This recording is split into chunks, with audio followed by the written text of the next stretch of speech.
বাজেটের মূল্যায়ন এখন সবাই করছে, কেমন বাজেট হলো, কি পেলাম না ইত্যাদি। সেই বিষয়ে খুব বড় মূল্যায়ন না, আপনার কাছ থেকে খুব ছোট্ট একটা মূল্যায়ন আপনার কাছ থেকে জানতে চাইবো যে বাজেট নিয়ে আপনার দু এক কথায় মূল্যায়ন কেমন, এবং যে সমালোচনাগুলো হচ্ছে, বলা হচ্ছে বাজেটকে গতানুগতিক, লুটপাটের বাজেট বলা হচ্ছে মানে বিরোধীদের পক্ষ থেকে। এই সমালোচনাটাও গতানুগতিক কিনা, মানে বাজেট নিয়ে পর্যালোচনা, বাজেটের সমালোচনা নিয়েও একটা পর্যালোচনা। সমালোচনাটা গতানুগতিক, কিন্তু বাজেটটা আসলে গতানুগতিক নয়। এই কারণে বাজেটের বেশিরভাগ কর্মকাণ্ড, অলমোস্ট 90% কর্মকাণ্ড এটা করা হয়েছিল ডক্টর মোহাম্মদ ইউনূসের জমানাতে। ফলে ডক্টর মোহাম্মদ ইউনূসের একটা ভিশন ছিল, মিশন ছিল। এরপর সরকার যখন ক্ষমতা এলো, ঠিক এই অল্প সময়ের মধ্যে সরকারের ভিশন এবং মিশনগুলো এই বাজেটের মধ্যে ইনসার্ট করা, ঢুকানো, এটা খুবই কঠিন একটা বিষয়। যারা রাষ্ট্র পরিচালনার সঙ্গে জড়িত তারা বোঝেন। এই একটা বাজেট আলটিমেটলি, বললাম তো যে 90% ইউনূসের জমানাতে করা। ফলে সেখানে আপনি দেখুন ডক্টর মোহাম্মদ ইউনূসের যে প্রথম বাজেট এবং এই বাজেটের মধ্যে 180 ডিগ্রি অ্যাঙ্গেলের সব কিছুই কিন্তু উলটপালট করা। ফলে এই অল্প সময়ের মধ্যে ভালো বলেন মন্দ বলেন সরকার একটা ব্যতিক্রম ধর্মী বাজেট দিতে পেরেছে, যে বাজেটের সঙ্গে আপনি আওয়ামী লীগের কোনো বাজেটের মিল পাবেন না, যে বাজেটের সঙ্গে ডক্টর মোহাম্মদ ইউনূসের কোনো মিল পাবেন না। এই বাজেটের প্রতিটি পরতে পরতে এখানে সফলতা লাভ করার সম্ভাবনা আছে, আবার ব্যর্থ হওয়ার সম্ভাবনা রয়েছে। অনেকগুলো টেকনিক্যাল বিষয় রয়েছে, এবং সবচেয়ে আশ্চর্য ব্যাপার হলো এই প্রথম একটা বাজেট, যে বাজেটের পরে কোনো একটা বিশেষ সম্প্রদায় গোষ্ঠী বলতে পারবে না যে আমরা ক্ষতিগ্রস্ত হয়েছি। তো সরকার এখানে বাজেটে কর না বাড়িয়ে করের যে ভিত্তি এবং করের যে বিস্তার, এটা মানে ঘটিয়ে তাদের যে টার্গেট অর্জন করতে চাচ্ছে, এটা অত্যন্ত ঝুঁকিপূর্ণ, প্রচণ্ড ঝুঁকিপূর্ণ। তো সেই ঝুঁকি যদি সরকার সফল হতে পারে, বাংলাদেশে একটা নতুন ইতিহাস রচনা হবে। তো যার জন্য এখনো পর্যন্ত এটা বলা যাচ্ছে না। আমি এখনো পর্যন্ত বাজেট যারা তৈরি করেছেন, পেশ করেছেন, বাজেটের যে সকল বিষয় সংযোজিত হয়েছে, আপত্তি করার মতো আসলে ক্ষতিগ্রস্ত কেউ হয়নি, নো ওয়ান। বরং যে যার অবস্থানে আছেন কম বেশি লাভ, সবাই লাভে আছেন। আর কিছু কিছু জায়গাতে এখানে যেমন কর, মানে কর যে নেট, করের যে জাল, এটা বিস্তার করা হয়েছে।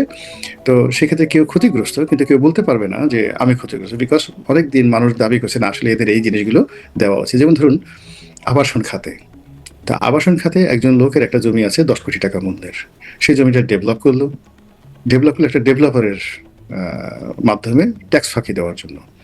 তো সেটা ডেভেলপারকে দেখিয়ে 50 ফ্রি দেখিয়ে পরবর্তীতে আবার করলো কি, ডেভেলপারের কাছ থেকে সে বাকি অ্যাপার্টমেন্টগুলো নিয়ে নিল।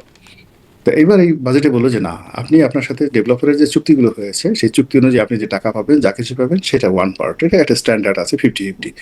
এর বাইরে যে সম্পত্তিগুলো আপনি ওন করবেন, সেই সম্পত্তিগুলোর জন্য আপনাকে আলাদা ট্যাক্স দিতে হবে। এখন এটা অনেকের ধনীদের কিন্তু, মানে যারা 2 নম্বরই করে, তাদের মনে খুব কষ্ট, কিন্তু তারা এই কথা বলতে পারবে না যে আমরা এর দ্বারা ক্ষতিগ্রস্ত হয়েছে। তো এইভাবে অনেকগুলো টেকনিক্যাল বিষয় এখানে আছে। জি, আপনি বলছেন কারো ক্ষতি হয় নাই, কিন্তু মানে যেটি নাহিদ ইসলাম বলছেন, বিরোধী দলীয় হুইপ, তিনি চিফ হুইপ, তিনি যেটি বলছেন, যেটি চানাচুরের মতো একটা বাজেট হয়েছে, খেতে ভালো, দেখতেও ভালো, কিন্তু পুষ্টিগুণহীন। পুষ্টিগুণ আছে এই বাজেটে, আপনার কি মনে হয়? না, চানাচুর, সব চানাচুর যে পুষ্টি নাই, নট লাইক দ্যাট। চানাচুর ভালো। নাহিদ যদি চানাচুর না খেত তাহলে তার এত সুন্দর স্বাস্থ্য হতো না। It's a very rich food. ফলে নাহিদ যদি এখানে অন্য কোনো কথা বলতো, তাহলে হয়তো আমি মনে করতাম যে যেটা দেখবেন যে খুব পছন্দ করে, অবচেতন মনে তার মুখ দিয়ে সেটা বের হয়ে যায়। ধরুন একজন মানুষটা গালি দিল, আপনি কি দেখবেন যে ছোটকাল থেকে সে গালিগুলো শুনে আসছে। বা একজন লোক দেখা গেল একজনকে আদর করলো, হ্যাঁ, সে ছোটকাল থেকে সেইভাবে আদর পেয়ে আসছে। এখন জামাতের আমির ধরুন কাউকে জড়িয়ে ধরছে, চুম্বন করছে, সো উনি আসলে ওই কালচারের মধ্যে মানুষ হয়েছে। একটা সুন্দর একটা পারিবারিক পরিবেশে হ্যান্ডশেক করে, তারপরে কোলাকুলি করে, ছোটদেরকে চুমো দেয়, বড়োদেরকে চুমো দেয়, এরকম একটা মানে একটা জান্নাতি পরিবেশে তিনি বড় হয়ে আসছেন। ফলে কি হলো, দেখবেন যে তার আচার আচরণ তিনি যেখানে চলে গেছেন ওটা প্রকাশ হয়ে আসে। নাহিদের একই অবস্থা। নাহিদের আপনার চেহারা দেখেন, সুরত দেখেন, ওর বাবা ওকে অনেক আদর করতো, ওর বাবার চেহারা দেখুন, ওর বাবা অনেক মোটা, বিভিন্ন রকম মোটা। তো কাজী এরা সবাই চানাচুর খায়, মুড়ি দিয়ে চানাচুর খায়, চিনিও দেয় এর মধ্যে, ঘিও দেয় আর কি। তো যার জন্য সেই বাজেটের মধ্যে সে চানাচুর খুঁজে পেয়েছে। সে, আমি এটা যেহেতু এটা সাইকোলজি আমার একটু পড়াশোনা আছে, আই ডোন্ট মাইন্ড সে চানাচুর বলেছে। যে চানাচুরের মধ্যে হয় কি, পচা তেল দিয়ে যদি চানাচুর কেউ ভাজি করে তাহলে ওই চানাচুর খেলে পেট খারাপ হয়। কিন্তু এখন ঢাকা শহরে অনেক আধুনিক প্রতিষ্ঠান আছে, যারা ভালো ভালো চানাচুর তৈরি করে। তো আশা করি যে সরকার যে বাজেট করেছে সে যদি চানাচুরও হয়, তাহলে that will be safe for Nahid. মানে হ্যাঁ, পুষ্টিগুণ নাহিদের সম্পন্ন, কোনো অবস্থাতে পুষ্টিগুণ স্বাস্থ্য নেই, সম্পন্ন চানাচুর। পুষ্টিগুণ সম্পন্ন, তাকে কোনো অবস্থায় তার পেট খারাপ করবে না, আই এম শিওর। আচ্ছা, তার কোনো পেট খারাপ করবে না। তাহলে নাহিদ ইসলাম যদি আপনার কথা শুনে একটু আশ্বস্ত হন। এখন বাজেটের সমালোচনার প্রসঙ্গে সমালোচনা নিয়েও আবার আলোচনা হচ্ছে, যেটি একদম মাননীয় প্রধানমন্ত্রী বললেন, সেটি নিয়ে আবার জামাতের আমির সমালোচনা করলেন, যে তিনি বললেন, মাননীয় প্রধানমন্ত্রী বললেন যে মদের উপর থেকে মদের উপর, সিগারেটের উপর ট্যাক্স বাড়ালাম, এজন্য বিরোধী দল দুঃখ পেয়েছে। এই বিষয়টা নিয়ে জামাতের আমির বলছেন যে তিনি এরকম ভুলভাল কথা বলছেন। তিনি এর আগেও বলেছেন, মানে বিভিন্ন প্রসঙ্গ তুলে বলছেন যে ফরিদপুরে সয়াবিন চাষ, মানে কুমিল্লায় ইপিজেড ইত্যাদি বিষয়গুলো তিনি উল্লেখ করছিলেন তার বক্তব্যে, যে এরকম ভুলভাল বলছেন। আপনার কি মনে হয় আসলে প্রধানমন্ত্রী একটু বেশি ভুলভাল বলছেন? মানে এর আগেও ভাষা নিয়ে জিয়াউর রহমানের হাতে ধানের শীষ তুলে দিয়েছেন ইত্যাদি কথাবার্তা নিয়ে বহুত চলও হয়েছে সামাজিক যোগাযোগ মাধ্যমে। না, এটা হলো কি, আসলে তারেক রহমান সাহেব তো 17 বছর দেশের বাইরে ছিলেন।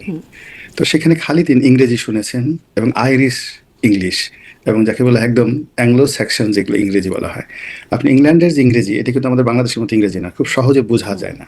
তো বাঙালি যারা থাকে ওদের সবসময় কান খাড়া করে রাখতে হয় যে কখন কি বলে। তো এরকম 17টা বছর তিনি এরকম একটা জায়গাতে আসছেন, ছিলেন, তারপর বাংলাদেশে আসছেন। এসে এখন ইনি একবার নোয়াখালীর ভাষা শুনেন, একবার কুমিল্লার ভাষা শুনেন, কক্সবাজারের ভাষা শুনেন, আর তার সঙ্গে সঙ্গে সেই ইংরেজি।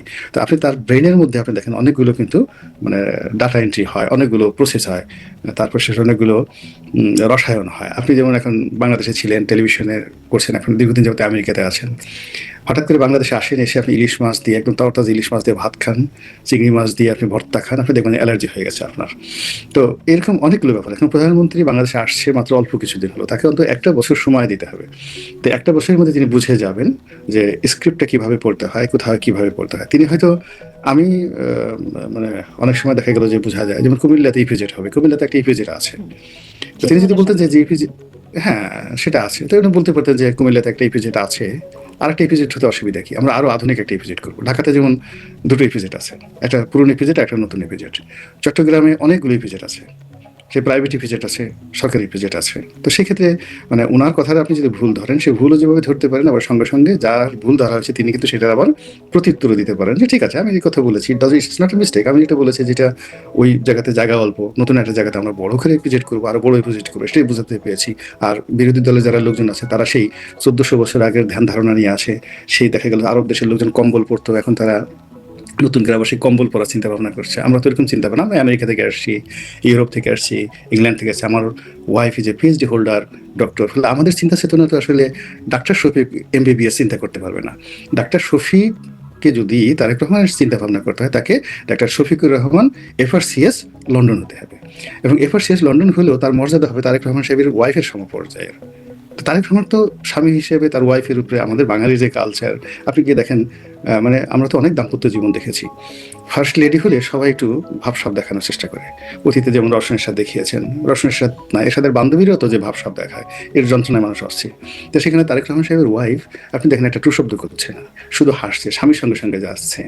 তারপরে কত সুন্দর মানে নিউজ আসছে যে জুবাইদুর রহমান স্বাক্ষর করছেন আর তারেক রহমান চেয়ে আছেন, এগুলো এখন জাতীয় নিউজ হচ্ছে। তা আপনি বুঝেন এদের যে প্রেম, এদের যে ভালোবাসা, এদের যে মর্যাদা, এটা তাজমহল তৈরি করার মতো অবস্থা তৈরি করে ফেলবে আগামী দিনে। তো সেই জায়গাটা শফিকুর রহমান এখনো বুঝতে পারেননি। শফিকুর রহমান তিনি তার স্ত্রীকে সবসময় অবগুণ্ঠনের মধ্যে রাখেন, ঘরের মধ্যে বদ্ধ রাখেন। শফিকুর রহমান একজন সাধারণ এমবিবিএস, তারপর সে তার বয়স হয়ে গেছে 70 বছর, এর মধ্যে 2-3 বার তার হার্ট অ্যাটাক হয়েছে। তারেক রহমান সাহেব তো একবার হার্ট অ্যাটাক হয়নি। ফলে তার এই দুর্বল যন্ত্র, দুর্বল দেহ নিয়ে তারেক রহমান সাহেবকে মূল্যায়ন করা বা তার পরিবারকে মূল্যায়ন করা, আমি মনে করি এটা তার নিজের প্রতি একটা জুলুম। তাকে আরো একটু শক্তিশালী হতে হবে। তো তার জায়গায় যদি আরেকজন মাসুদ আছে, উনিও ডক্টর মাসুদ, তাকে দিয়ে কথা বলানো হয়, শিশির মণি আছেন, ওনার তো বটকা এরপর গরম আর হয়ে যায় ডক্টর মাসুদের। হ্যাঁ হ্যাঁ হ্যাঁ হ্যাঁ, তারপর মাথা গরম হলেও মানে আছে, আরেকজন আছেন আরো মাথা গরম, কি একজন ব্যারিস্টার আছে, ওর ডাকনাম পুলক, এখন ছাত্রলীগ করতো, এখন হঠাৎ করে জামাত করে আর কি, রাজশাহী ইউনিভার্সিটি থেকে আসছে পুলক। তো এদেরকে দ্বারা কথা বলালে বেশি উত্তেজনা তৈরি হয়, কিন্তু উনি মুরব্বী মানুষ, বয়স্ক কিন্তু মানুষ। উনি ভুল বলছেন, মানে আসলে ভুলটাকে বলছেন তারেক রহমানের ভুল জামাতের আমির শফিকুর রহমান বলছেন, নাকি আসলে মানে তার ভুল তিনি ধরছেন, নাকি আসলে উনিই ভুল বলছেন, জামাতের আমিরই ভুল বলছেন? আসলে কেউ ভুল করছে না, মূলত দুজনেই রাজনীতি করছেন। মানে এখন তারেক রহমান সাহেব যদি বিরোধী দলকে একটু সমালোচনা না করে, তাহলে সবাই বলবে আমি আর মামুদের সরকার, বুঝি বুঝি বুঝি, জানি জানি জানি, তোমরা লন্ডনে গিয়ে কি কি করে আসছো। হ্যাঁ, এখানে শেখ হাসিনা যেমন একজন গৃহপালিত বিরোধী দল ছিল, তোমরা এখন সেই দায়িত্বটা না নিয়ে এমন একটা অভিনয় করছো, যেটা আমরা বুঝতে পারি। এই জন্য হয় কি, আসলে তাদের রাজনীতি করতে হয়, একে অপরের বিরুদ্ধে কথা বলতে হয়। একটা সময় জামাত এবং বিএনপি, মানে জামাতকে আগে বলা হতো বিএনপি, তাদের একটা জোট ছিল। তো সেক্ষেত্রে যদি আবার এদের মধ্যে খুব সব কথায় ঐক্যমত্য হয়, যদি একটু খোঁচাখুচি না হয়, তাহলে লোকজন তো এদেরকে বলবে যে মাই গড, এর সে তো আগেই ভালো ছিল। আগে তো তবু কাজী ফিরোজ রশিদ সাহেবের মতো মানুষ পার্লামেন্টে দাঁড়িয়ে তারা কত সুন্দর সরকারের সমালোচনা করতেন। কিন্তু এখন এই যুগ কি আসলো, যে যুগে এখন সরকার এবং বিরোধী দল একই ভাষায় কথা বলে, এমনকি সেই গৃহপালিত বিরোধী দল, তিনি স্রষ্টা, হোসেন মোহাম্মদ এরশাদ, সেই বিরোধী দলে আসমা আব্দুর রবের মতো মানুষ সরকার বিরোধী কথাবার্তা বলছে। তো সেই তুলনায় আপনি দেখেন অতীতের যে পার্লামেন্টগুলো আছে, সেই পার্লামেন্টে সরকার বিরোধী যে সকল কথাবার্তা হতো, এখনো তার 20% কথাবার্তা কিন্তু পার্লামেন্টে হচ্ছে না। 80% কিন্তু সরকারের সঙ্গে একটা নেগোসিয়েশন, তাকে ভয় পেয়ে হোক, তাদের সঙ্গে খাতির করে হোক, তাদের সঙ্গে মহব্বত করে হোক, ইজ দ্য রিয়ালিটি। এখন এটা যেন 100% না পৌঁছে, কারণ হলো মানুষ হয় কি, প্রেম এমন একটা বিষয়, এটা বাদ মানে না। মানে আপনি যার প্রেমে পড়েন, এটা বাদ মানে না। আপনি একটা বিড়ালের প্রেমে পড়েন, বিড়ালকে কোলে নিয়ে আপনাকে 4টা চুমো না দিলে আপনার ভাত খাওয়া হবে না, এটা বিড়াল। আপনি একটা কুকুরের প্রেমে পড়ছিলেন, কুকুর সেই এসে কি জিব্বা বের করে আপনার কাছে আসছে, কিন্তু ইউ ডোন্ট মাইন্ড, আপনার মনে হচ্ছে না এটা আপনার কাছে অমৃত, এই হলো প্রেম। তো এখন এই যে রাজনৈতিক দলগুলোর মধ্যে বিএনপি এবং জামাতের মধ্যে আসলে একটা প্রেম ছিল, একটা প্রেম ছিল। এখন রাতারাতি নিজেদের সন্তানকে ভুয়া বলতে হয় না, মানে যখন তিনি রাইট। মানে এটাই কি তার একটা কারণ? আচ্ছা, মানে তাহলে আপনি একটা কিন্তু ব্যাখ্যা দিয়েছিলেন যে কুমিল্লা ইপিজেড উনি বললেও এটাকে ব্যাখ্যা দিতে পারতেন, ইনি মানে সেভাবে ব্যাখ্যা দিতে পারতেন। আরও কিছু বিষয় আছে, যেমন সংসদে, যেটি জামাতের আমি বলছিলাম, আমি সেটাই বলছি, সংসদে প্রাথমিক বিশ্ববিদ্যালয়, মানে এগুলো স্লিপ অফ টাং তিনি কিছুটা শুদ্ধও করে ফেলেছেন পরপর। বা ধরেন কাজী নজরুল ইসলাম 2014 সালে 30 সালে এসেছিলেন, আসলে 1914 সালে এসেছিলেন, এটাও হয়তো স্লিপ অফ টাং। কিন্তু ধরেন ফরিদপুরে সয়াবিন চাষ হয়, 1979 সালে মৌলানা ভাসানী জিয়াউর রহমানকে ধানের শীষ তুলে দিয়েছিলেন, তুলে দিয়ে কী বলেছিলেন, এই বিষয়গুলো মানে মানে সেগুলো ওনার কি স্ক্রিপ্ট রাইটারের দোষ, নাকি উনি স্ক্রিপ্ট পড়েন না আগের প্রধানমন্ত্রীর মতো, নাকি স্ক্রিপ্টের ভুল করেন? আসলে কি মনে হয় আপনার? আমার মনে হয় যে ওনার স্ক্রিপ্ট রাইটার এবং যারা উনি নিজে, এটা ইচ্ছে করে উনি করছেন। ইচ্ছে করে করছেন এই কারণে যে আসলে বাঙালি জাতি লেখাপড়া করতে ভুলে গেছে। এই জন্য ওনার মুখ দিয়ে মাঝে মধ্যে একটু তথ্য বিভ্রাট ঘটিয়ে মানুষের আগুন লাগিয়ে দেয়, যেন so that they can read, তোমরা পড়ো, তোমরা জানো। আমাকে একটু সমালোচনা করে হলেও তোমরা আসল সত্যটা জানো। মানুষ তো ভুলেই গেছিল যে ত্রিশাল নামের একটা জায়গা আছে, সেই জায়গায় কোনো একটা সময়টিতে কাজী নজরুল ইসলাম গিয়েছিলেন। সালটা বড় ব্যাপার না, গিয়েছিলেন, এটা তো মানুষ ভুলে গেছে। তো এটা যে আমরা জানলাম, আপনি আমি সমালোচনা করছি, এটা তারেক রহমান সাহেবের জন্য, এই জন্য তো আমাদের তাকে সালাম করে আসা উচিত। একটা সময় যে জিয়াউর রহমান সাহেবের সঙ্গে মাওলানা আব্দুল হামিদ খান ভাসানীর একটা চমৎকার সম্পর্ক ছিল, এবং সেই সম্পর্কটা বঙ্গবন্ধুর সাথে আর মাওলানা ভাসানীর সাথে যে সম্পর্ক ছিল তার সাথে আরো বেশি ছিল। এটা আসলে উনি প্রমাণ করতে চেয়েছেন, এবং আমরা ভুলে গিয়েছিলাম সেই দৃশ্যে। আমরা মনে করেছিলাম যে আব্দুল হামিদ খান ভাসানী যে গণতন্ত্রের মানুষ, পিতা পুত্র নয়, তিনি কখনো কোনো মিলিটারি রুলারের সঙ্গে কখনো হ্যান্ডশেক করেননি, এইরকম একটা ভাবসাব। তো যারা এই ধরনের কথাবার্তা বলছে, তারেক রহমান সাহেব তাদেরকে বুঝিয়ে দিয়েছেন ঘটনা আসলে তা না, ঘটনা আসলে তা না। যেখানে বঙ্গবন্ধু শেখ যখন মুজিবুর সেখানে রহমান, তথ্য বিভ্রাট থাকছে, তখন কি মানুষের মনে হচ্ছে ঘটনা আসলে তা না, নাকি মনে হচ্ছে যে আসলে এগুলো ভুলভাল হয়ে যাচ্ছে বা বিভ্রান্তিকর? না, এটা বেকুবরা মনে করছে, কিন্তু যারা বুদ্ধিমান তারা ঠিকই মনে করছে যে আসলে তিনি স্মরণ করে দিতে চাচ্ছেন। তিনি স্মরণ করে দিতে চাচ্ছেন কি, দেখেন যে তোমরা যে মাওলানা আব্দুল হামিদ খান ভাসানী, আলেমা ভাসানী, এদেরকে অনেক বড় মনে করো, যেখানে বঙ্গবন্ধু নিজে গিয়ে সন্তোষে দেখা করতেন। আচ্ছা, আপনি দেখাতে পারবেন জিয়াউর রহমান কখনো সন্তোষে গিয়ে মাওলানা ভাসানীর সাথে দেখা করেছেন? নেভার। বরং মাওলানা ভাসানী এসে জিয়াউর রহমান সাহেবের সঙ্গে দেখা করেছেন। তাহলে কে বড় হলো? জিয়াউর রহমান বড় হলো, মাওলানা ভাসানী চেয়ে বড় হলো, বঙ্গবন্ধুর চেয়ে বড় হলো। এই সোজা জিনিসটা তো সরাসরি না বলে, এই যে তিনি যে তার বুদ্ধিদীপ্ত চিন্তা এবং চেতনার মাধ্যমে এই জিনিসগুলো বুঝিয়ে দিয়েছেন, যারা ইন্টেলেকচুয়াল তারা বুঝতে পারছে। উনি তো বোকাদের নিয়ে রাজনীতি করেন না। বোকারা হলো বলো জয় বাংলা, জয় বাংলা, বঙ্গবন্ধু বলো বঙ্গবন্ধু, তারপরে বলো বাংলাদেশ জিন্দাবাদ, বাংলাদেশ জিন্দাবাদ, তো জয়। তারেক রহমান যে নির্বাচনে যে তারপর শফিকুর রহমানের সাথে গিয়ে দেখা করে আসলেন, নাহিদ ইসলামের সাথে দেখা করে আসলেন, তাহলে কি কার চেয়ে কে বড় হলো, এভাবে কি আর হিসাব হয়? না, এখানে তো যে জিনিসটা হলো যে উনি এই যে টোটাল যে জিনিসটা করছেন একটা ব্যতিক্রম। আপনাকে, আমরা যখন কাউকে একটা ঘুষি মারি, জাস্ট আপনাকে একটা ঘুষি মারতে চাই, তো আগে কি করি, হাতটা পেছনে নেই, হাতটা পিছনে নিয়ে তারপরে খুব জোরে একটা ব্লো করি। আমরা দেখুন যে ছাগলটিকে জবাই করছি, কুরবানিতে জবাই করি, 1 বছর খুব সুন্দর করে তাকে লালন পালন করি, গোসল করাই, কুরবানির আগের দিনে খুব গোসল করাই। ফলে রাজনীতিতে কে কোথায় গেল ডাজ নট ম্যাটার। মিনিংটা কি? মিনিংটা হলো এখন 8 দিন হাসপাতাল বন্ধ হয়ে গেছে, বোঝার চেষ্টা করুন, লাইসেন্স ক্যান্সেল হয়ে গেছে। ইসলামী ব্যাংক হাসপাতাল তাদের রুটি যে রুজি, সেই রুটি রুজির জায়গায় নিয়ে টানাটানি করছে, আর তারা এখন সবাই কান্নাকাটি করছে যে হুজুর বাঁচান। আপনি যদি এত দাগা দিবেন, হ্যাঁ, ওই যে একটা মুজিব পরদেশের একটা বিখ্যাত গান আছে, আমার সাদা দিলে কাদা লাগাই গিয়ে রে বন্ধুয়া। তো এইরকম যে আপনি যদি ইসলামী ব্যাংক নিয়েই নিবেন, কেন আমার বাসায় গিয়েছিলেন? আমাকে এই আমার বাসায় না গেলে হতো, আমি প্রথম দিন থেকে সতর্ক থাকতাম আপনার ব্যাপারে। এই যে আমার যে সাদা দিল, আপনাকে আমি বিশ্বাস করেছি, এখন এখানে আপনি কাদা লাগাই দিলেন, এখন আমি কই যাব? আমার শেখ হাসিনার কাছে যাওয়ার জায়গা নেই, নিজে গিয়ে যাবে স্বতন্ত্র দাঁড়াবো, আমার সেই শক্তি নেই। আর আপনার সাথে যে আমি এই মুহূর্তে ফাইট করবো, আপনি রাষ্ট্রের ক্ষমতায় আছেন, তাও সম্ভব নয়। ফলে it's a politics, it's a super, মানে মানে সুপারলেটিভ ডিগ্রির পলিটিক্স, যেটা তারেক রহমান সাহেব শুরু করেছেন। তাকে আপনি নিউ পলিটিক্যাল ফিলোসফার হিসেবে আপনি আখ্যায়িত করতে পারেন, যে তিনি যাকে যে বাংলাদেশে করেছেন এটা অতীতে কেউ করেনি আর কেউ কল্পনাও করেনি, আর ভবিষ্যৎ মানে অতীতে কেউ বলেও নাই যে আমি প্রধানমন্ত্রীর কাজ করবো। আচ্ছা, একজন প্রধানমন্ত্রী ফ্লাইং শার্ট পরবে, ইন করবেন না, এটা কি কেউ কখনো বলেছে, বিশ্বাস করেছে? একজন প্রধানমন্ত্রী একটা সাধারণ মানের ঘড়ি পরবেন, তারপর সাধারণই পড়বেন। একজন প্রধানমন্ত্রী তার স্ত্রীর মাথায় ছাতি, বাংলাদেশে বসে ছাতি তুলে ধরবেন। একজন প্রধানমন্ত্রী 9-10-এর ছেলে মেয়েদের মতো পিছনে ব্যাকপ্যাক নিয়ে প্লেনে উঠবেন। আপনি কি কখনো চিন্তা করেছেন? ইটস এ পলিটিক্যাল ফিলসফি, রাজনৈতিক দর্শন। এই পুরো দর্শনটা শেখ হাসিনা যেভাবে তৈরি করেছিলেন, যে she is Julius Caesar, she is Napoleon Bonaparte, she is বাদশাহ হারুন আর রশিদ, সম্রাট আকবর, এইরকম। আর সেখানে বর্তমান প্রধানমন্ত্রী তিনি নিজেকে নিয়ে আসছেন খলিফা উমর ইবনুল খাত্তাব। তো খলিফা উমর ইবনুল খাত্তাব হওয়ার জন্য তিনি ঘোরাফেরা করছেন, রাতে যাচ্ছেন, স্বাভাবিক জীবনযাপন করছেন। আর জামাতের আমিরও তো খলিফা উমর ইবনুল খাত্তাব হতে চায়।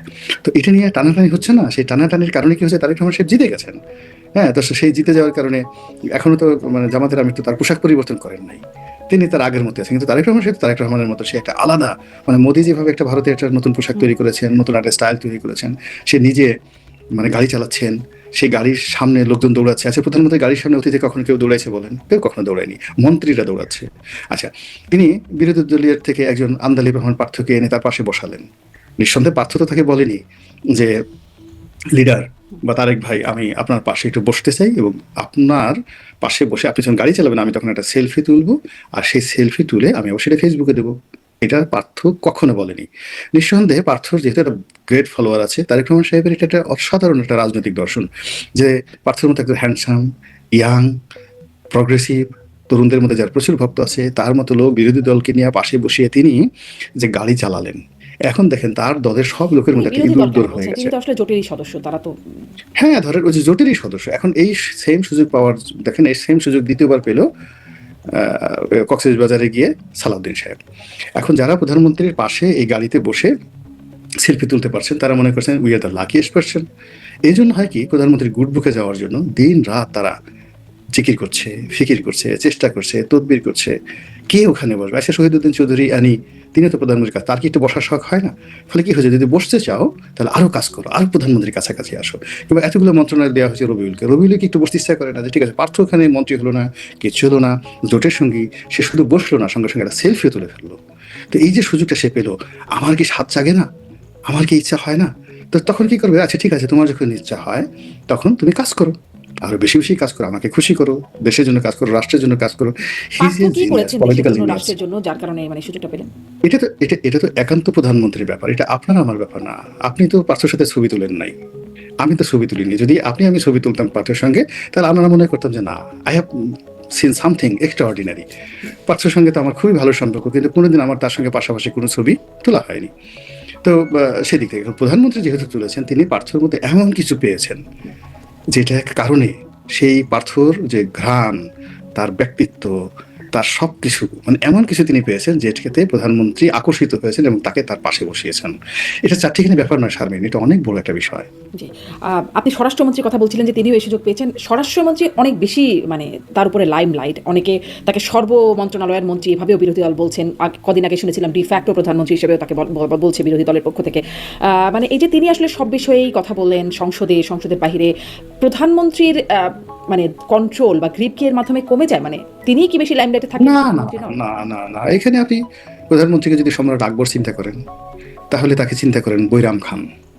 একজন বৈরাম খান ছাড়া আকবর হতে পারেননি, আর আকবর ছাড়া কখনো বৈরাম খান হতে পারত না। এই বৈরাম খান তো একটা সময় তার বাবা হুমায়ুনের আন্ডারেও তিনি সেনাপতি ছিলেন, কিন্তু বৈরাম খান তো পানিপথের চতুর্থ যুদ্ধে জয়লাভ করতে পারেনি, হিমুকে পরাজিত করতে পারেনি, বৈরাম খান দিল্লির ডাইনেস্টি প্রতিষ্ঠা করতে পারেনি। তার জন্য একজন আকবর দরকার ছিল। তো সালাউদ্দিন সাহেব তো এর আগে ছিলাম সালাউদ্দিন হিসেবে তাকে সবাই গালাগালি করে, তিনি ভারতে ছিলেন। তো ভারতে তিনি কিছুই করতে পারেননি। তিনি 17 বছর বাংলাদেশে ছিলেন, মানে যতদিন বাংলাদেশে ছিলেন তিনি তো রুহুল কবির রিজভী সাহেবের সাথে প্রতিযোগিতায় পারেননি। মানে মূল ব্যাপার, তিনি উত্তরাতে বসে সংবাদ সম্মেলন করতেন, আর এই অফিসে রুহুল কবির রিজভী সাহেব করতো। তো ইন্টারনাল পার্টি পলিটিক্সে রুহুল কবির রিজভী বেটার। তারপর তিনি খালেদা জিয়ার সেই যোগাযোগ প্রতিমন্ত্রী ছিলেন, তার এপিএস ছিলেন। শোনা যায় তিনি একটা সময় তারেক রহমান সাহেবকে পড়িয়েছেন, গৃহশিক্ষক সেও ছিলেন, আমি জানি না সত্য মিথ্যা। তো এই পরিবারের সাথে তার অনেক ভালো সম্পর্ক, কিন্তু A+B হোল স্কোয়ার, এই যে একটা সূত্র আছে, এটা একদিকে তারেক রহমান সাহেব, অন্যদিকে সালাউদ্দিন সাহেব, প্লাস ব্রাকেট, তারপরে হোল স্কোয়ার। এটা বেগম জিয়ার সাথে হয়নি, অন্য কারোর সাথে হয়নি, এটা একটা রতনে রতন চিনে। উনি যেভাবে তাকে চিনেছেন, উনিও তাকে চিনেছেন। ফলে এই মহামিলন এটা বাংলাদেশের জন্য একটা রাজনীতির একটা turning point. Let them work, ভালো কিছু কাজ করতে দেন না, এত তাড়াতাড়ি আমাদের সমালোচনা করার দরকারটা কি? দুজনেই তো ব্যতিক্রম কিছু করার চেষ্টা করছেন, আমরা তো তার মধ্যে কোনো ভুল দেখতে পাচ্ছি না। শুধুমাত্র এই দুজনের মধ্যে যে মহব্বত, দুজনের মধ্যে যে ভালোবাসা, একে অপরের প্রতি নির্ভরশীলতা, এটা দেখে আমরা হিংসায় জ্বলে যাচ্ছি। কেন আমাকে ডাকে না? কেন আমাকে সালাউদ্দিন সাহেবের মতো ভালোবাসে না? আমি কেন সালাউদ্দিন সাহেবের মতো সুন্দর পেলাম না? আমি কেন সালাউদ্দিন সাহেবের মতো ইংরেজি, উর্দু, হিন্দি এগুলো বলতে পারলাম না? তো এই জিনিসগুলো হলো এক ধরনের হীনমন্যতা। কিন্তু আল্লাহ তো তাকে চেহারা বানিয়েছেন, আল্লাহ আপনাকে গোটু তো আল্লাহ, আপনি আল্লাহর কাছে যান, আবার আল্লাহর সাথে ঝগড়াঝাটি করে আসেন। কিন্তু তা না করে একজন লোককে আল্লাহ ভালো চেহারা দিয়েছে, তাকে আপনি হিংসা করতে পারেন না। এখন তারেক রহমান সাহেব ভালোবাসেন তাকে, কিন্তু তার ইচ্ছা। তারেক রহমান সাহেবকে আপনার কাছে অনুমতি নিয়ে, শারমিনের কাছে, গোলাম রানীর কাছে অনুমতি নিয়ে কাউকে ভালোবাসবেন নাকি? তার ভালো লাগে সালাউদ্দিন সাহেবকে, তার ভালো লাগে পার্থকে, তার ভালো লাগে নুরুকে, জোনায়েদ সাকিকে, ববি হাজ্জাজকে, আপনি কি করবেন বলেন? ওই যে মিলন সাহেব এহসান একটা লাভ দিলেন, ওই লাভটা তো তারেক রহমান সাহেবের খুব ভালো লাগছে। এক লাফে তিনি একটা মন্ত্রণালয়ের মন্ত্রী বানিয়ে ফেললেন। এটা চারটিখানি কথা না, এটা তো উনি পছন্দ করেন। তা আপনি যদি মন্ত্রী হতে চান, অ্যাটলিস্ট লাভ দেন, সালাউদ্দিন সাহেবের মতো শিলং চলে যান, আপনি তার মতো ওইভাবেই করেন। মানে যারা যারা যে পর্যায়ে আছে, আপনি প্রার্থী হতে চান, কাছে বসে তার মধ্যে স্টাইলিস্ট হন, সুন্দর চেহারা হন, এমন পোশাক আশাক করেন, ভালো সেন্ট পরেন, হাতে আপনি সে ভার্চুয়াল মোবাইল রাখেন, আপনি বাড়ি ধারাতে থাকেন, এলিট সোসাইটিকে মেনটেন করেন, ইংরেজি বাংলা মিলিয়ে সুন্দর করে কথা বলেন, হ্যাঁ, যেন মানে দেখেই মনে হয় মানে অবস্থাতে একজন মানুষের প্রেমে তো মানুষ এমনি এমনি পড়ে না। There is some reason. Tarique Rahman সাহেব যাদেরকে পছন্দ করছেন, everything has a good reason, সেটাই তিনি কাজ করছেন। আরেকটু আসি যে জামায়াতের আমির আরেকটা বক্তব্য, দীনেশ ত্রিবেদী ভারতীয় হাই কমিশনার হিসেবে বাংলাদেশে প্রবেশ করলেন এবং প্রবেশ করে সাংবাদিকদের সাথে কথা বলতে গিয়ে তিনি বললেন যে মানে ডেমোক্রেসি মিলে গেলে ওয়ার্ল্ড পাওয়ার হবে, সেখানে 140 কোটি মানুষ, বাংলাদেশে 20 কোটি মানুষ, 160 কোটি মানুষকে নিয়ে মিলেমিশে কাজ করার কথা বলেন। এটিকে খুব তীর্যকভাবেই দেখেছেন বলে মনে হলো বিরোধী দলীয় নেতা, এবং তিনি এটির ব্যাখ্যা চাইতে বলেছেন সরকারকে। আপনার কাছে আসলে মানে কি মনে হয়, এটার ব্যাখ্যা কি হতে পারে? তিনি আসলে কেন এরকমটা বললেন? প্রথমত আসলে তিনি এটা যে কথাগুলো বলেছেন, আমি যদি মানবিক দৃষ্টিকোণ থেকে দেখি, এটা আসলে মানে এর মধ্যে কোনো ক্রিমিনাল অফেন্স নেই। মানে যে প্রশ্ন করা হয়েছে, যেভাবে ওখানে আসলে সামগ্রিকভাবে ওই বক্তব্যগুলো আলাদা করা হয়েছে। এমনি নর্মালি হয় কি, আমাদের বাংলাদেশের মানুষ কলকাতাতে গেলে অনেকটা আবেগপ্রবণ হয়ে যায়, আবার কলকাতার মানুষ বাংলাদেশে আসলে কিন্তু অনেকটা আবেগপ্রবণ হয়ে যায়। আমি গিয়ে দেখলাম যে একসময় বিখ্যাত শিল্পী নচিকেতা, উনি আসলেন, এসে ওনার গ্রামের বাড়ি থেকে চিত হয়ে মাটির মধ্যে শুয়ে অনেক কান্নাকাটি করলেন, তার পূর্বপুরুষও ওখানে ছিল। তো এটা আসলে একটা আবেগের বিষয়। যদি এটাকে সত্যিকার অর্থে সরকার মনে করে যে সিরিয়াসলি, তাহলে জামাত বলুক যে আমরা ইন্ডিয়ান দূতাবাস ঘেরাও করি, জামাত বলুক যে আমরা এই দূতাবাসের যে রাষ্ট্রদূত তার বাংলাদেশ থেকে প্রত্যাহার না করা পর্যন্ত আমরা সংসদে যাব না, সংসদ বয়কট করলাম। জামাত বলুক যে আগামী যতদিন এই লোক আছে, আমরা ইন্ডিয়ান দূতাবাসের কোনো দাওয়াতে কখন আমরা যাব না। তাহলে তাদের যে অনেস্টি এটা প্রমাণিত হবে। আদারওয়াইজ এটা আমার কাছে যেটা মনে হচ্ছে যে যে কথাগুলো তিনি বলতে চাননি, বোঝাতে চাননি, সেই ভয়গুলো তৈরি করে, সেই ইস্যুগুলো তৈরি করে মূলত আপনি you inviting somebody to create a disaster, একটা ডিজাস্টার তৈরি করার জন্য আপনি কাউকে ইনভাইট করছেন। আদারওয়াইজ এই জিনিসগুলো, একজন রাষ্ট্রদূত তিনি বাংলাদেশে এসে কি বললেন, এতে করে বাংলাদেশ আর ভারত এক হয়ে গেল, বাংলাদেশের 20 কোটি মানুষ ভারতের 140 কোটি মানুষের সাথে এক হয়ে গেল, বাংলার আকাশ ভারতের আকাশে এক হয়ে গেল। বাংলার আকাশ ভারতের আকাশ তো একই, শুধু আমরা সীমানা নির্ধারণ করেছি ভূমিতে, স্থলে এবং জলে স্থলে, কিন্তু আকাশ তো আল্লাহ রাব্বুল আলামিন সবার জন্য উন্মুক্ত করে দিয়েছেন। উনি এমন কি বলেছেন, বাতাসও তো এক। আপনি সুন্দরবনের বাতাস, সুন্দরবনের অর্ধেক আমাদের, অর্ধেক ওখানে। অনেক সুন্দরবনের বাঘ আছে, এদের বউ থাকে ভারতে, বাঘদের বউ থাকে ভারতে, এবং এটা বাংলাদেশ চেষ্টা করে এই বাঘগুলোকে দমন করতে পারেনি। এর কারণ হলো, বউ যখন ভারতে থাকে বাঘের বাচ্চা হয়ে যায় ভারতে, বাংলাদেশে পুরুষ বাঘ বাড়ে, এর ফলে বাঘ কমে যাচ্ছে, ভারতের বাঘ বেড়ে যাচ্ছে। তো এই যে ভারতের যে মাটি, সেই মাটি আকর্ষণ করতেছে আপনাকে, আপনি রাতারাতি সেই জিনিসগুলো পারবেন না। প্রকৃতি ইটসেলফ আপনাকে, গঙ্গাটা আছে, গঙ্গা নদীটা সেই গঙ্গোত্রী হিমবাহ থেকে আসলো। আচ্ছা, সেটা কি কেওক্রা ড্যাম থেকে আসতে পারতো না? সিলেটে শফিকুর রহমান সাহেবের বাড়ি থেকে গঙ্গা নদী শুরু হতে পারতো না? তো সেখান থেকে সেই ব্রহ্মপুত্র নদীটা কেন চীন থেকে আসতে হবে? এখন প্রকৃতিগুলো তো একটা জিনিস আছে। তো এখানে বাতাস, আমার আকাশ, এটা অবারিত, সারা পৃথিবীতে অবারিত, আপনি এটাকে রাখতে পারবেন না। আমরা ভূমিতে এবং জলস্থলে এটা একটা বিভেদ তৈরি করে রেখেছি। তার মানে এভাবে দেখার কিছু নাই, মানে সমালোচনা করবার মতো বক্তব্য এটি না বলে আপনার মনে হচ্ছে? না না না না, এটা সমালোচনা করার মতো বক্তব্য না, এটা জাস্ট একটা নাটক তৈরি করার জন্য। কিন্তু মানে এটাকে একটা খুব শক্তভাবে তিনি বলছেন, নাহিদ ইসলাম বলছেন, বা বিরোধী দলীয় নেতারা অনেকেই বলছেন এই বিষয়টিকে। আমার এই বিষয়টা মানে কদিন ধরেই প্রশ্ন করছিলাম যে ধরেন হাদি হত্যাকাণ্ডের পরে একদম দেশে তাণ্ডব হয়ে গেল, ভারতীয় আধিপত্যবাদকে ক্যারি করে কারা কারা সেসব প্রতিষ্ঠান, মানে সেই ট্যাগ দিয়ে প্রতিষ্ঠানগুলোকে আক্রমণ করা হলো। প্রথম আলো, ডেইলি স্টার, উদীচী, ছায়ানট থেকে শুরু করে বিভিন্ন জায়গায় হামলা হলো। কিন্তু যখন হাদি হত্যাকাণ্ডের কথা মমতা বন্দ্যোপাধ্যায় বললেন, সাবেক মুখ্যমন্ত্রী, যে তিনি ক্ষমতায় থাকার সময় কি হয়েছে, স্বরাষ্ট্রমন্ত্রী অমিত শাহ ফোন করে করে কি বলেছেন, একদম সরাসরি অনেক কথা বলে দিলেন। তখন তো কেউ আসলে ব্যাখ্যাও চাইছে না যে কি হলো, মানে এত সিরিয়াস একটা ঘটনা ব্যাপারে। এখন যখন তারা নিজেরা বলছে, তখন শুনছিলাম 7 সিস্টার্স আলাদা করে দেওয়া হবে এরকম হুমকি। এখন যখন তারা বলছে, তখন কেউ ব্যাখ্যাও চাইছে না, সরকারও চাইছে না, বিরোধী দলও কোনো ব্যাখ্যা চাইতে বলছে না। মানে কেন হতে পারে এটা? এই বিষয়ে এত ব্যাখ্যা চাইছে, সেই বিষয়ে না। আমরা একটা যাকে বলে আন্তর্জাতিক চক্রান্তের মধ্যে আছি। এই চক্রান্তটার 1 নম্বর দিক হলো যে বার্মা অ্যাক্টের আন্ডারে, বার্মা অ্যাক্টটা হয়েছে 1953-তে, but it was initiated in 1933 under the Theodore D Roosevelt. তো সেই থিওডর ডি রুজভেল্টের আন্ডারে এই যে প্ল্যানটা হলো বার্মা অ্যাক্ট, সেই বার্মা অ্যাক্টের এগেনস্টে আমাদের চট্টগ্রাম অঞ্চল নিয়ে একটা নতুন রাষ্ট্র গঠন করার পশ্চিমাদের একটা প্ল্যান আছে। এই চক্রান্তের মধ্যে আমাদের আছে, আমাদের অল পলিটিশিয়ান যারা প্যাট্রিয়ট তারা বুঝে, আর যারা আমাদের মধ্যে বেইমান আছে, মির্জাফর আছে, মুনাফিক আছে, তারা এটাকে বাস্তবায়ন করার জন্য দে আর গেটিং মানি। এটা আপনাকে বুঝতে হবে। 2 নম্বর হলো in 1953 there happened another one. আমাদের এই বাংলাটাকে নিয়ে নেওয়ার জন্য দেয়ার ওয়াজ এ নেহেরু ডক্ট্রিন। তো এই যে নেহেরু ডক্ট্রিনটা ছিল, এটা একদম ওপেন, সবাই জানে ভারতের। এই যে ভারত যে একটা মানে চন্দ্রগুপ্ত মৌর্যের জমানার যে একটা মানচিত্র তৈরি করা, একটা অখণ্ড ভারতের মানচিত্র তারা যে তাদের পার্লামেন্ট ভবনে টানিয়ে রেখেছে, এটা তো এমনি এমনি টানিয়ে রাখেনি, এর যে প্ল্যান। তো এখন এই যে বাংলাদেশটাকে দখল করবে, বাংলাদেশের সাথে একটা যুদ্ধ করবে, এই যুদ্ধ করার জন্য একটা ওসিলা দরকার। সেই ওসিলাটা কি? এখানে জঙ্গিবাদ বাড়ছে, এখানে দক্ষিণপন্থী বাড়ছে, এখানে বোমাবাজি হচ্ছে, এখানে 7 সিস্টার দখল করার হুমকি আসছে, এবং এই কাজগুলো অনেক আমাদের মধ্যে রাজনীতিবিদদের মধ্যে বেইমান আছে, মুনাফিক আছে, সব জায়গাতে আছে, যারা ভারতের টাকায় এই কথাগুলো বলে আমরা 7 সিস্টার দখল করবো। আমি সবাইকে বলছি না, কেউ কেউ এই জিনিসগুলো জিকির তুলে ফিকির তুলে ভারতের টাকা খেয়ে ভারতকে গালাগালি করে, যেন ভারতের টাকায় রাম মন্দির তৈরি করবে, রাম মূর্তি তৈরি করবে, করে আবার ভারতের টাকায় সেই রাম মূর্তি ভাঙবে। এইটা হলো একটা পলিটিক্যাল, যাকে বলা হয় ম্যাথোলজি। এই গল্প, এই কাহিনী, এই উপন্যাস সাজিয়েই কিন্তু পৃথিবীতে এইভাবে বড় বড় যুদ্ধ তৈরি হয়েছে, বড় বড় ভূখণ্ড এভাবে দখল করা হয়েছে।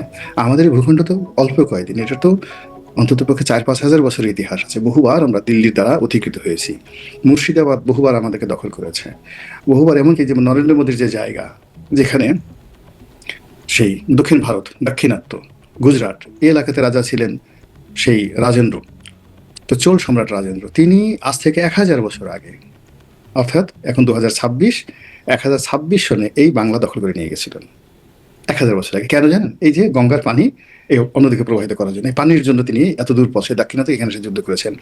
ফলে এই বাংলাকে দখল করা, এটাকে কেটে টুকরে টুকরে করা। এই বাংলাতে একটা সময় 12 ভূঁইয়ারা ছিল। হোয়াট ডাজ ইট মিন? আজকের এই যে বাংলা 12টা ভাগে বিভক্ত ছিল, আবার এই 12টা ভূঁইয়া তারা মারামারি করেছে। ফলে আমাদের এই বাংলা যদি ভবিষ্যতে 12টা ভাগ হয়ে যায়, আপনি কি বলবেন? অতীতে ছিল না এটা? আবার এই বাংলা বহু বছর, 100 বছর বাংলা, বিহার, উড়িষ্যা একত্রে ছিল, আসাম আমাদের সঙ্গে ছিল। তো যার জন্য এই কাজগুলো করার জন্য আন্তর্জাতিক চক্রান্ত রয়েছে। এখন কে যে কিভাবে কোন জায়গা দিয়ে খেলছে, উই ডোন্ট নো, একমাত্র আল্লাহ জানেন। এই যে আমাদের দেশে যে একটা মার্কিন ডিপ স্টেট আছে, এখানে যে $49 মিলিয়ন এই বাংলাদেশে শেখ হাসিনা রেজিমকে তাড়ানোর জন্য স্বয়ং ডোনাল্ড ট্রাম্প বলেছে যে $49 মিলিয়ন এই আমেরিকান সরকার খরচ করেছে। আমরা কি এটা কখনো কল্পনা করেছি? কখনো কল্পনা করিনি।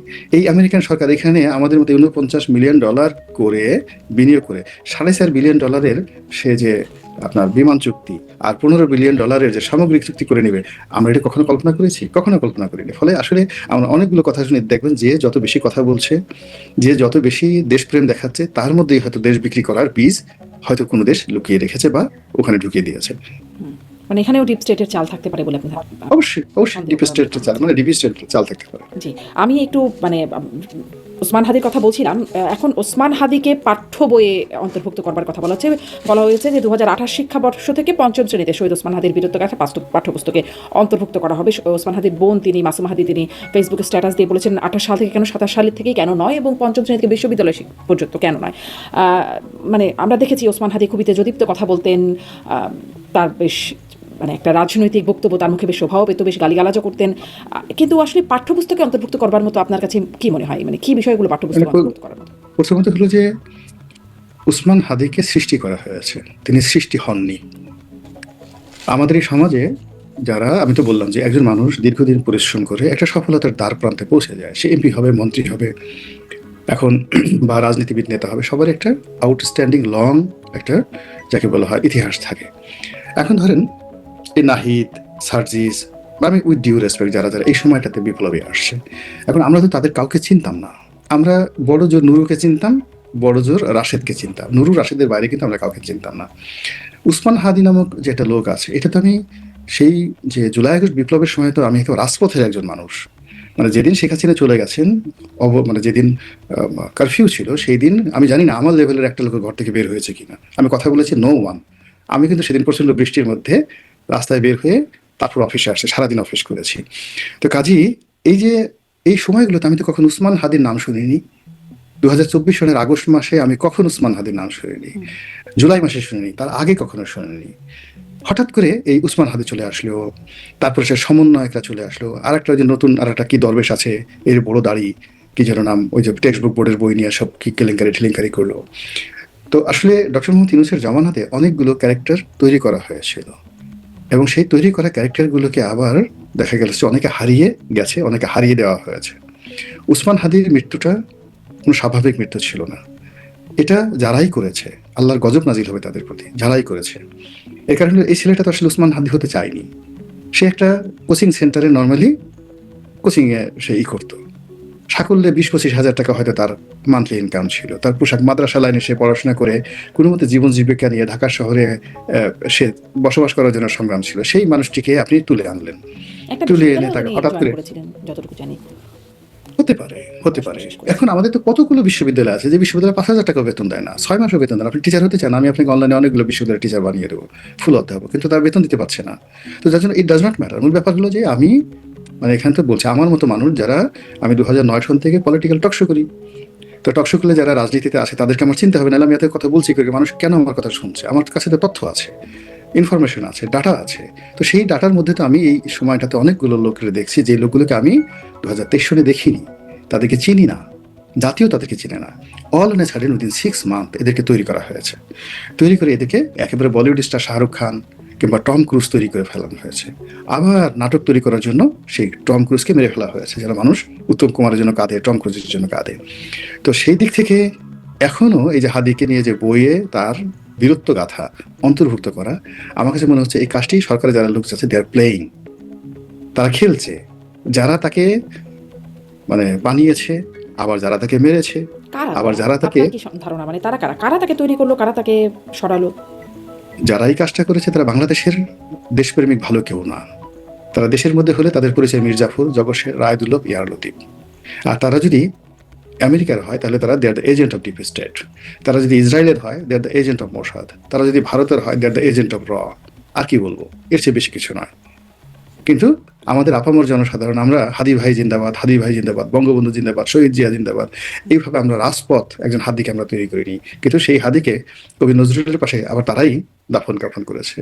সেই হাদিকে মানে তার জানাজাতে যে বিশাল আয়োজন করে সবকিছু করা হয়েছে, আবার সেই ক্রেডিটটা মানে যারা করেছে তাদেরকে পরাজিত করে তাদের হাত থেকে হাদির যে ক্রেডিট, সেই ক্রেডিটটা বর্তমান সরকার তাদেরকে বইতে এনে দিতে চাচ্ছে। এটা একটা নোংরা প্রতিযোগিতা, এটা একটা মানে যাকে বলে এটা ভালো প্রতিযোগিতা না। এই কাজটি কিছু কিছু জায়গাতে আসলে সত্য কথা বলতে হয় রাষ্ট্রপ্রধানকে, সরকার প্রধানকে। আজকে আমি যে কথাটা বললাম সেই কথাটা যদি তারেক জিয়া বলতে পারতেন সংসদে দাঁড়িয়ে, পুরো জাতি বলতে yes he is the leader.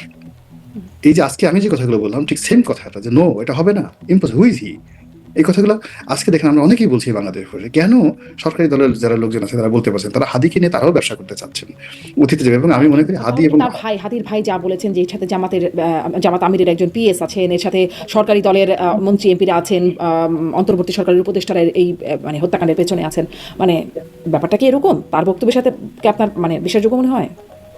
না, তাই যদি হয় মানে সে যদি if he use to believes, সেটা যদি সে বিশ্বাস করে, তার আগে হি শুড রিজাইন সরকারি চাকরি থেকে। এই সুযোগটা তাকে দেয়া হয়েছে হাদিকে উপলক্ষ করে, বা রাষ্ট্র হাদিকে তার পরিবারকে যে ফাইন্যান্সিয়াল বা ফিনান্স বেনিফিটগুলো দিয়েছে, সেই বেনিফিটগুলো তো আসলে তাদের আসলে ফেরত দেওয়া উচিত। আত্মমর্যাদা বোধ থাকলে তাদের বলা উচিত যে নো, আমরা এই জিনিসটা নেব না। এখন আমার কোনো ব্যাপারে যোগ্যতা নেই, অথরিটি নেই, অথচ আপনি আমাকে একটা জিনিস দিলেন, আমি সেটা নিলাম।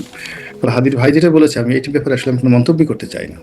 তিনি যদি বলতেন যে নো, আমি এই জিনিসটা এই ঘটনা হয়েছে, আমি ওই সময়টাতে বলতে পারিনি, বললে আমাকে মেরে ফেলতো, ফলে আমি একটা সময় আসছি, ফলে আমি এই সমস্ত জিনিসগুলো প্রত্যাখ্যান করলাম, this is the real factor.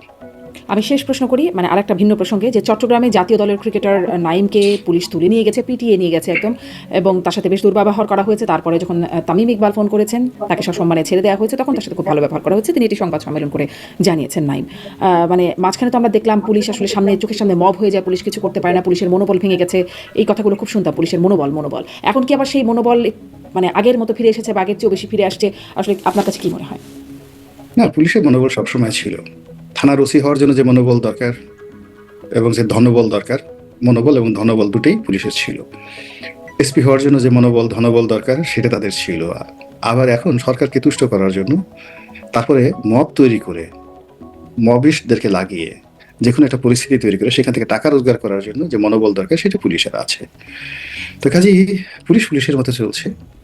এখন এটাকে সত্যিকার অর্থে জনবান্ধব একটা পুলিশ, যে পুলিশ কখনো মানে এভাবে মানে যে অপকর্মের কথা আপনি বললেন, এই ধরনের অপকর্ম করবে না, সেই পর্যায়ে যাওয়ার জন্য আমাদের যারা পলিটিশিয়ান আছেন তাদেরকে অনেস্ট হতে হবে, চিন্তা চেতনায় কর্মে অনেস্ট হতে হবে। আপনি যদি সেই শেখ হাসিনা জমানার মতোই যদি আপনি দলবাজ পুলিশ নিয়োগ দেন, শেখ হাসিনার জমানাতে যদি যেভাবে একটা ইন্সপেক্টর সেই উজ্জ্বল বা প্রদীপের মতো একজন ইন্সপেক্টর ফাঙ্কানেশনের দানব তৈরি হয়ে যায়, যদি সেই আমলে একজন হারুন তৈরি হয়, এখন তো দেখা যাচ্ছে হারুন, বিপ্লব, এরা তো শিশু, এদের সাথে বড় এদের দাদারা তৈরি হয়ে গেছে অল্প সময়ের মধ্যে আর কি। হ্যাঁ, তো যার জন্য এটা মানে যাকে বলা হয়, আপনি বলছিলেন পুলিশের মনোবল নিয়ে। না ওই তো বললাম যে পুলিশের মনোবল ঠিকই আছে, সেই মনোবলটা পুলিশের যে আর্থিক সঙ্গতি যেটাকে আমরা ধনবল বলি এবং মনোবল দুটোই একদম পারফেক্ট আছে, বেটার দেন বিফোর, আরো মোটা তাজা হয়েছে।